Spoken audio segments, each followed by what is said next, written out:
Welcome to our podcast of Reach Minds, Thoughts for Our Life's Journey. In today's podcast, we will be exploring leadership points of view in respect of what makes you who you are and how does it manifest in your leadership style and how you lead others. A key question we will be exploring is that why do you do the things that you do? Today, I am joined by Asha Sridhar. Asha has over 20 years experience in the field of end-to-end talent management, learning and development and organization development. She has worked in the field of IT, education, BPO and retail. Asha lives in Hong Kong with her family, an avid reader and photographer. She loves traveling, gardening, and writes on her favorite themes of self-leadership and taking responsibility for making change happen in her spare time. Welcome, Asha. Thank you, Nita. Oh, lovely to hear and connect with Hong Kong, which I haven't done for a long while. Been a while, hasn't it? Yeah. Yeah, it has been a while. Let's kind of get going in terms of looking at leadership and your question, why do you do the things that you do? Tell me, what drew you to the work in leadership and coaching? I've always been drawn towards learning and teaching, Anita. Even as a young girl, my favorite pretend play was to be a teacher. And years later, when I completed my diploma in systems management, my first job was as an IT trainer. I did that for nearly 10 years. And what happened was I really enjoyed doing it. You know what they say about the performance enjoyment theory? When you get good feedback, it fuels you to do even better work. I used to get a lot of really good feedback as an IT trainer, and that kind of kept me going.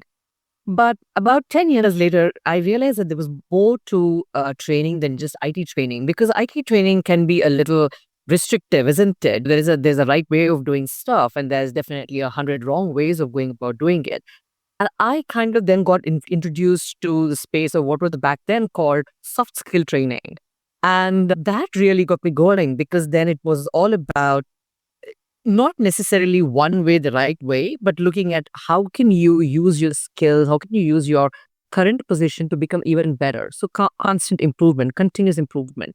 And that was what really got me interested, motivated.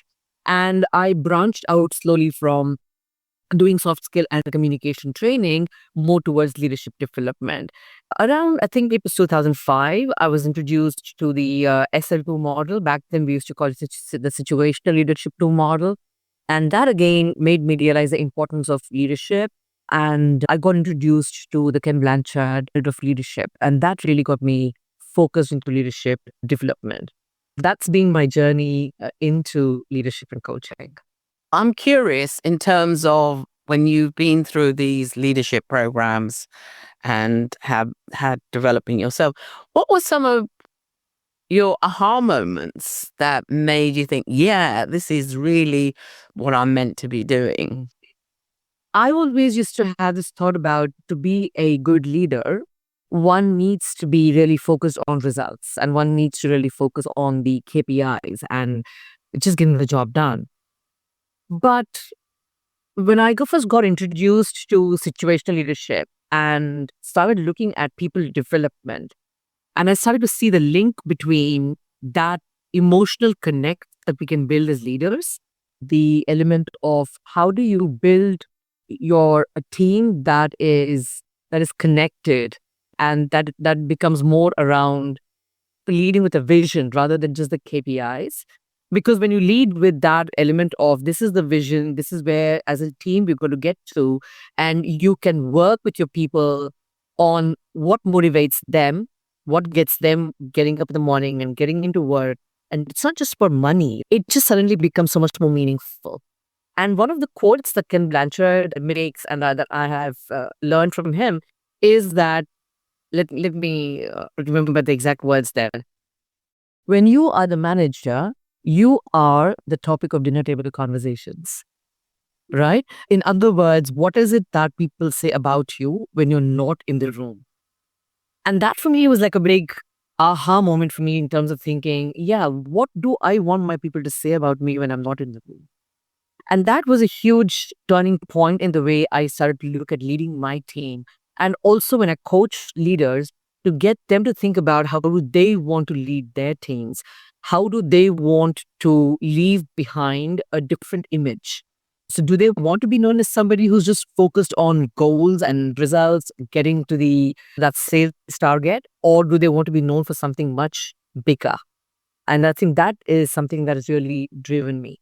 The servant leadership model that we talk about as well, that has had a huge impact on me. Just turning the entire concept of leadership as a power thing. So leadership is not about power, and that's something that I strongly believe in. So just turning that pyramid upside down and looking at how do I build trust with my people?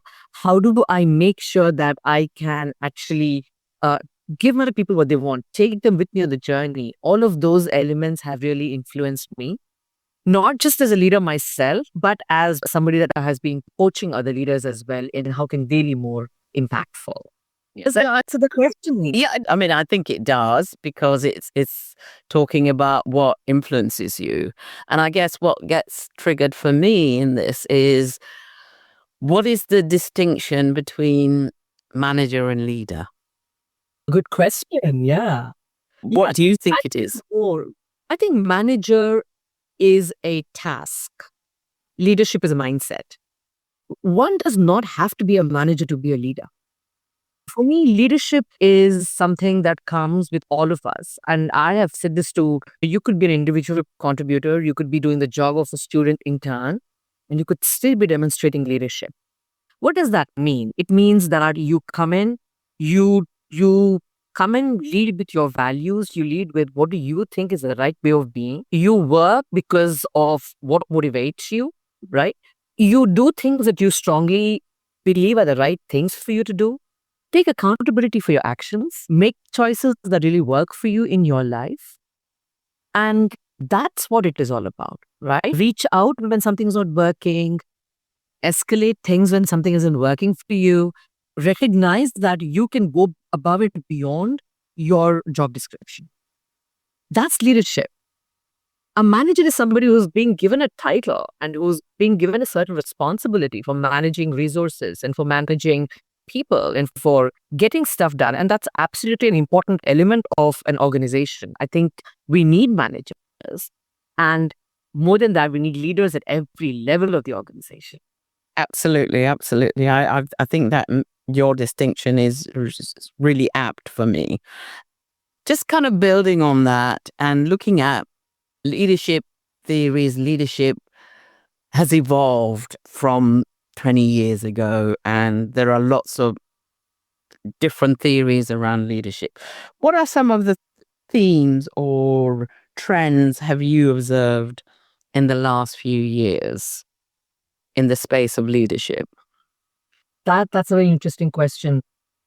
When I first began my journey in the space of leadership training and coaching, the focus was still pretty much actually on managerial skills. It was on building people to be managers. Because what happened then, and it happens unfortunately even today, is most organizations promote people because they're doing a great job today. And then so somebody is doing a really good job as a salesperson. They get promoted to being a sales manager. They get given a team of people to manage, but they don't necessarily know that now life is different. And what they tend to do is they continue to do the things that they were doing what that made them great salespeople, rather than up the game and do something different. So back in the day, that happened a lot as well. And back in the day, most of the training programs that were being done, or the focus was more around getting people to be good managers.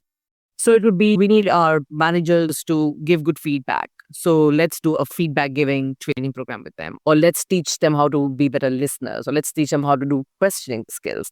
So the focus was very much on skills development, on skills training. I think the world has evolved, and today it's more around looking at mindsets. And organizations have increasingly realized the importance of looking at developing certain leadership competencies versus management competencies. So it's about how do we get our leaders to be more working where they don't have position power? Because the reality today, Nita, as you very well know, is that we're working in matrix organizations. We're working in virtual environments where a lot of people are leading teams, are working on projects, massive projects, but they don't necessarily have the position power. They don't have the people that report into them, the traditional sense of the word. So it's not about teaching them to be managers. It's about teaching them things like how do you lead with influence? How do you lead without positional power? How do you work in global teams? How do you develop empathy? How do you, so it's become more around competencies versus just individual skills. So we get a lot more requests now for things like we would like our leaders to be servant leaders. We would like our leaders to be more trustworthy leaders. We would like our leaders to be leading successfully in a matrix organization. We want them to be agile. So those are the kind of things that have changed. Also, there was a time when organizations invested heavily in training. Today, the focus has moved into development. So it's not just about training, but it could be a combination of training, coaching. Organizations are willing to invest a lot more into mentoring, into peer coaching. So there's a lot more of that. Self awareness, organizations are also investing quite heavily in getting their leaders to become more self aware. So again, it's not something that is being seen as, oh, let's just do 360s or let's just do feedback or even employee engagements. But then also self awareness has become a key important element as well. So these are some of the things I'm seeing as the big differences. Also, one other thing which is really, I think, heartening for me personally is back in the day, for a lot of leaders who came onto learning programs, it would be like, why are you here? Oh, because HR has asked me to come. Whereas now they themselves see it as an investment, and organizations are increasingly beginning to see this as an investment rather than a spend.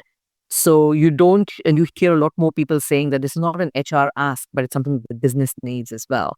So leadership is being seen as something integral to the vitality of an organization. So again, I like this whole entire work that we've done around leadership profit chain, and we talk about how leadership, there are two types of leadership broadly, if you look at it. There is the strategic leadership, there is the operational leadership.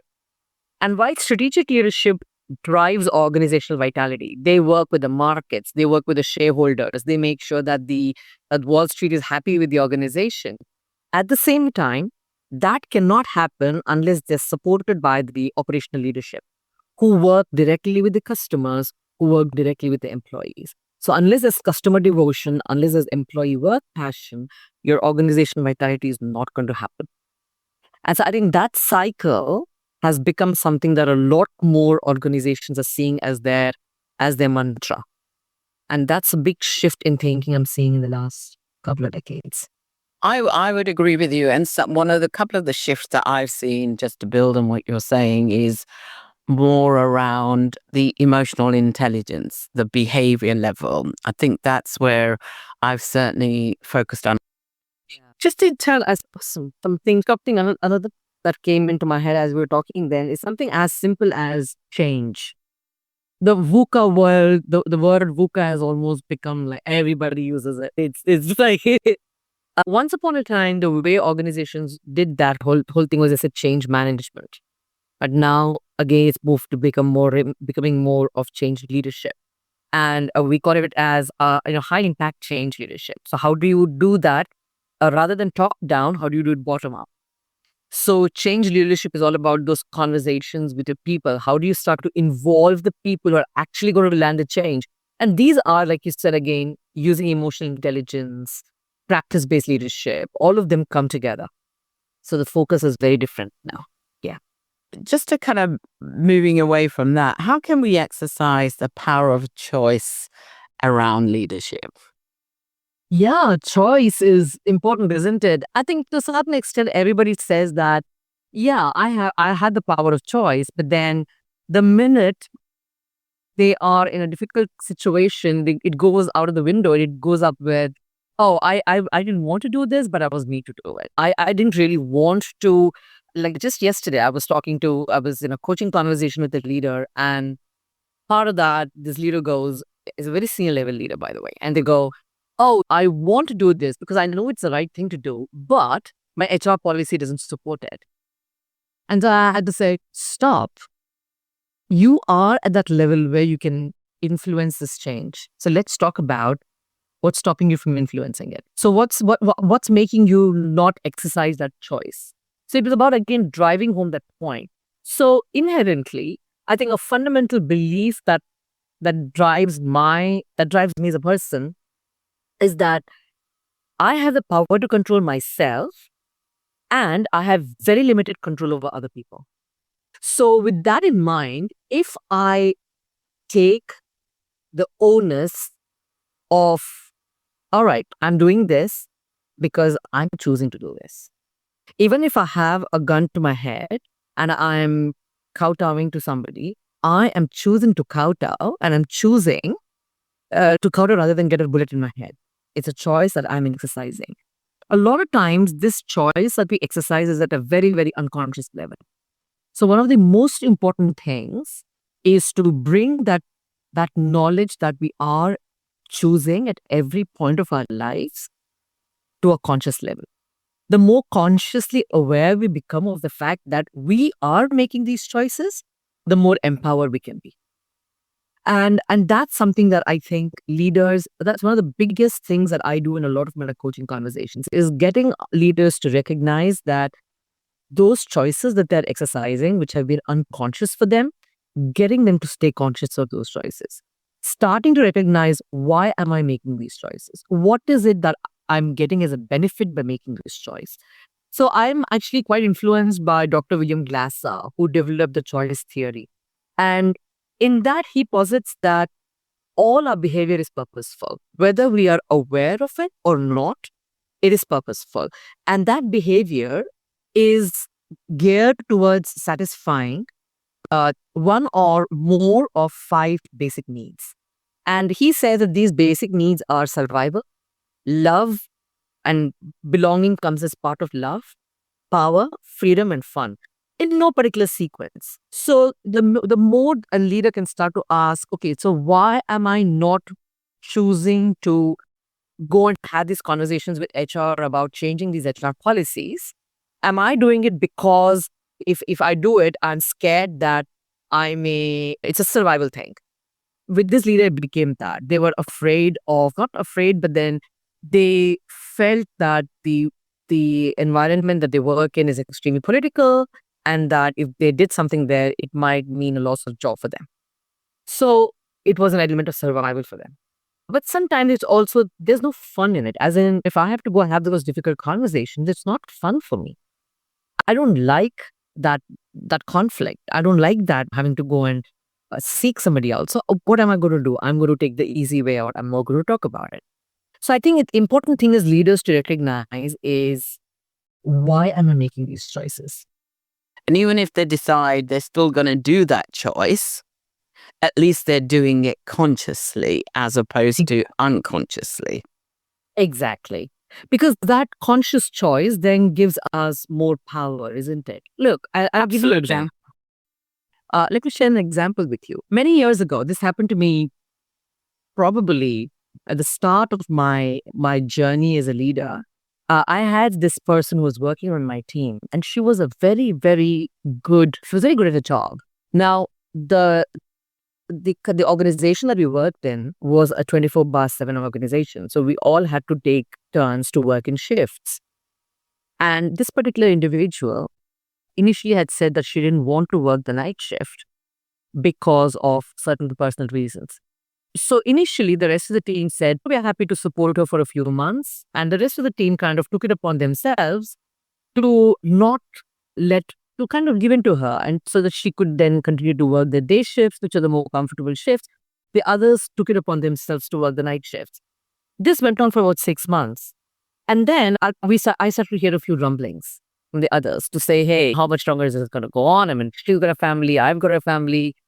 Fair enough. So I had to sit her down and speak to her and go, so let's do something different here. And she goes, yeah, but I'd never go to work a night shift. And I said, you knew when you came into this organization that this was the need of the hour. We have to do this. All of us are doing it. But she was being very, no, I'm not going to do this. I'm not going to do this. Now, at that point of time, my instinctive reaction was to say, well, you can go. I don't want people like this on my team because it's bringing down the team morale. And that was my instinctive, unconscious choice. And I said that. Then it led her to resign. Because she was very good at her job. She resigned. And then a week later, I was having a conversation with my boss. And I had my first experience of coaching. Because my boss actually sat me down and said, right. So I was kind of beating myself up because I said, I shouldn't have said that. She's gone, she's leaving and blah. And my boss said to me, okay, he said, now Sid, you had a week to think about this. And I want you to think about if you had taken 5 minutes, taken a step back, counted to 10 or whatever, what would the decision be for you? And so I actually sat back, considered, and I said the same thing. Because for me, at that moment, my team morale was more important. And treating everybody on my team equitably and fairly was more important than going with this one individual who was having a difficult time. And I said the only thing I would have done differently is probably not have been so curt in the way I said it. I could have been a bit more empathetic about understanding her position, but my decision would not have changed. So coming at it from a conscious level, like you said, Anita, my decision wouldn't have been different. Great. I mean, that sounds like you checked yourself, and it wasn't so much the what, it's the how you did it. I think it seems to me that you wouldn't make a different decision. As we sort of bring this to a close, what kind of resources and tips can you offer others? There's a lot of work that's been done in this space around choices and choice generally as an individual and also as a leader. I would highly recommend the work of Dr. William Glasser, the choice theory. I really would recommend people to go through that, to read that, because that's amazing. It's a brilliant piece of work. I have also found Dr. Deepak Chopra's works on this area really influential for me. I especially love his book, The 7 Spiritual Laws of Success. If you've not read that. From that 30 years ago, I think. Yes. It's an Time old to one, reopen it. Time to reopen it again. Exactly. It's a goldie. But in that, specifically around choice, he talks about the law of karma. And in that, he's referenced the whole element of conscious choice. So I'm not so much of a TED Talk listener, or I'm not much into YouTubes, but I really love reading a lot of books. I would definitely advise, there's a book called Change Your Questions, Change Your Life, and that's by Marilee Adams. And there's a book you may not have, if I can add this here, which was a previous podcast we did, which is by a colleague of mine, Steve Hearsom, which is called No Silver Bullet. I highly recommend. That's not about leadership theory, but it's about there isn't a quick fix to things. Asha, thank you very much for your wisdom, your input, and it's lovely to hear all the sort of wonderful work and development that you've done since I've known you, 2006, which I could have said earlier on. Yeah, I know, it's a long time. 2005, actually. 2005, there you are. So that's how long it's been 20 years. Wow, it's a long time, isn't it? So thank you very much for agreeing. If you enjoy listening, tell a friend.